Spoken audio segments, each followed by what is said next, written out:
Pwede ba? Magkaroon ka naman ng kahihiyan?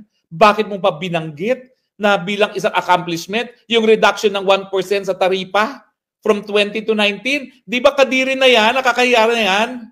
Yan ang sasabihin mong accomplishment mo taon-taon?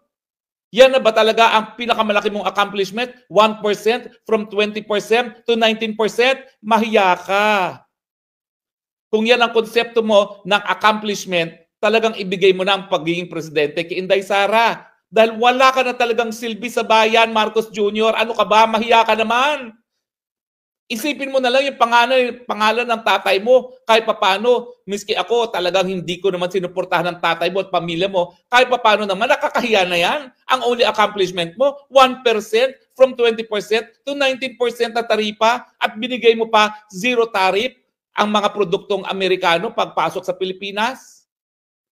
Buti sana kung yung mga bagay-bagay na yan na hindi natin nagiging produkto. Ako, wala na akong tutol. O sige, doon sa arena para bumaba ang presyo ng tinapay dahil wala naman tayong tinatanim talagang arena. Yung soybeans, o sige, nang sa ganun magkaroon tayo ng milk substitute, yung soya drink. Okay? At saka yung tokwa, maging mas mura na sa atin. Pero paano naman yung manok? Paano naman yung bigas pati? Dahil nagpo-produce naman ng bigas ang Amerika.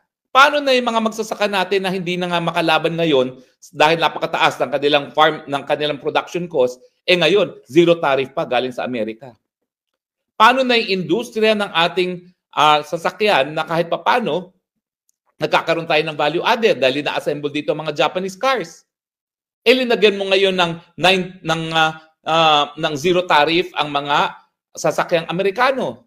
Di namatay na yung domestic industry natin sa pagdating sa sasakyan.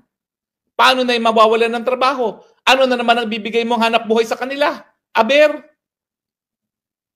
Bakit ka kasi pumayag samantalang ang ating mga karatig bansa sa Asia nagsasabi, hindi kami papayag na zero tariff pagdating sa mga produktong agrikultura dahil nakasalalay pa rin ang aming mga babayan sa agrikultura bilang kabuhayan.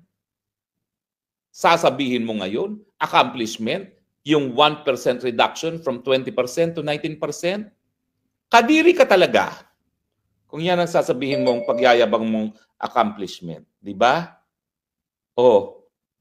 Ano bang direksyon na sinabi mong tatahakin ng iyong gobyerno pagdating ng susunod na 3 taon na ikay matatapos ang iyong termino? Theoretically. Baka naman kaya hindi mo na sinabi kung ano pang gagawin mo sa susunod na 3 taon, wala ka talagang planong umalis sa pwesto. Di ba? O di naman kaya ibibigay mo uli sa kamag-anak mo ang pwesto. Ayan po pinakabatang majority floor leader, ang Sandro. Bakit tingin nyo ba? May kakayahan yan? Kung talagang may tunay na minorya dyan sa Kamara de Representante, magtatalaga sila ng veterano na kabisado ang parliamentary procedure nang maitigil yung mga tumututol sa mga diskusyon na gagawin dyan sa Kamara. Pero ang gagawin nila, wala nang diskusyon. Approve na lang kayo ng approve. Baliwala lahat yung mga pribilehiyong binibigay natin sa mga mababatas, kasama na dyan sa immunity from libel suits para sila ay baka debate ng kontodo. Kung ang gagawin lang talaga ng mga kongresista, oo po, susunod kami, gagawin po namin yan. Diba? Ano ang solusyon mo dun sa mababang sweldo?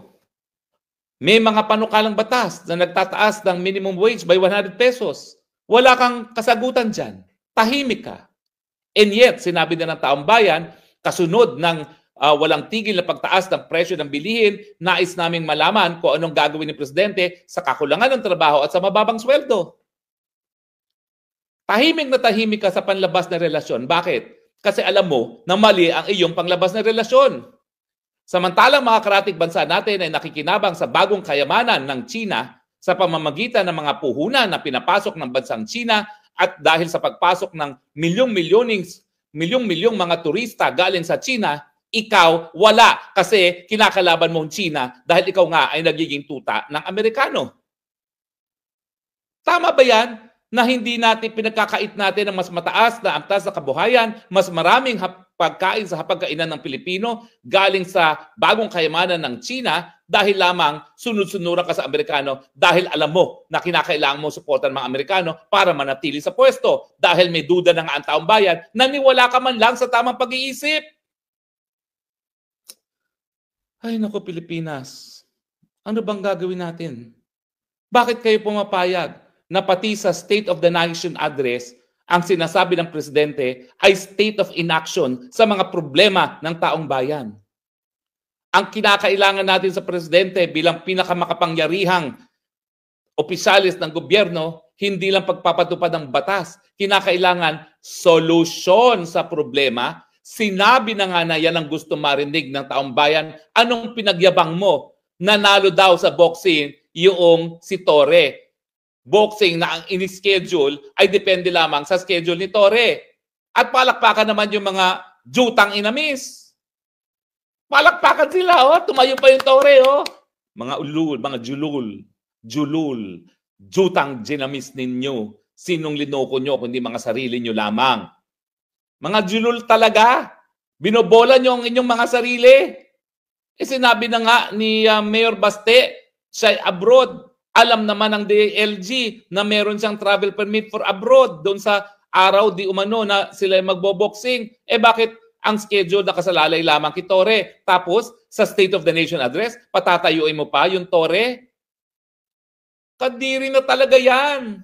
Binobola nyo mga sarili nyo. O akalain nyo na yung sa SONA ay mabobola nyo ang taong bayan. Alam nila, wala kang kasagutan, wala kang planong pinresinta kung paano masusolusyonan ang problema ng taong bayan. At ngayon, naging malinaw na sa iyong State of Inaction Address, ikaw ang unang-una at pinakamalaking problema ng taong bayan, ang kinakailangan, masisanti ka na. Dahil ang pagsisisanti ng Presidente, yan ay sang-ayon sa saligang batas at 2 beses na nagawa ng taong bayan.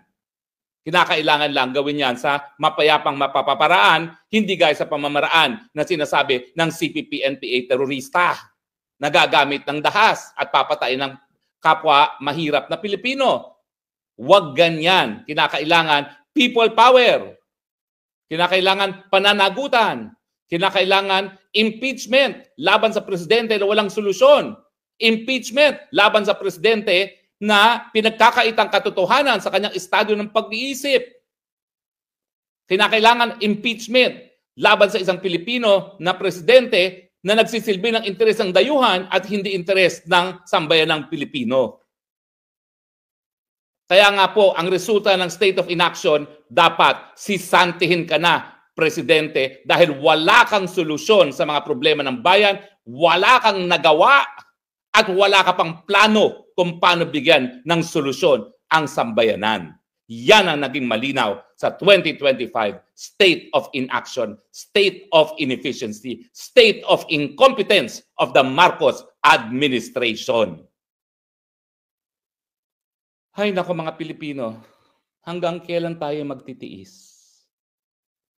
Hanggang kailan tayo magtsatsaga? Maawa naman kayo sa mga sarili ninyo.